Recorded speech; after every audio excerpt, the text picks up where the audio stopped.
All right guys, welcome back to another video from your friends at MTX. Today we're going to discuss our most asked questions concerning our new Thunder kits. It's how to set your amp gains and crossovers. So stay tuned and we're going to show you.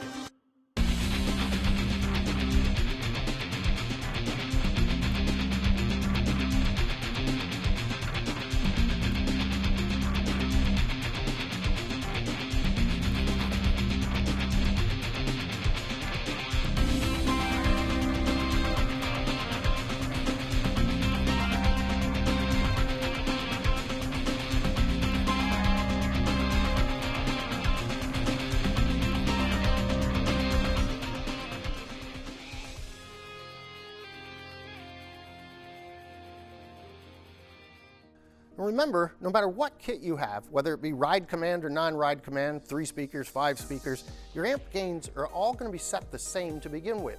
So let me go through and show you how to get that done. Okay, prior to putting the amplifiers in the vehicle, we want to do a quick set on our gains. I'll give you what we suggest, and you can fine-tune it once it's in there to your listening.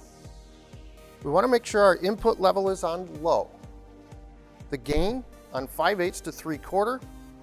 We don't use any bass boost.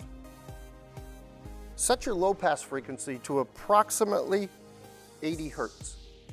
Moving to the 4-channel amplifier, the crossover should be set at 80.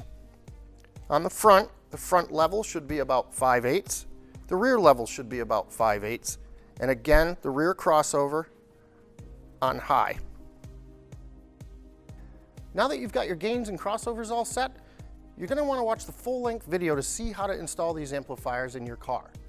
You can do that by going to our YouTube channel, finding your car, watching the install, and if you got any questions or concerns, hit us up on any of our social media channels or hit us up on our tech line. We'll be glad to answer any questions. Hopefully that wraps it all up for you and you have a good understanding, and we'll see you in the next video.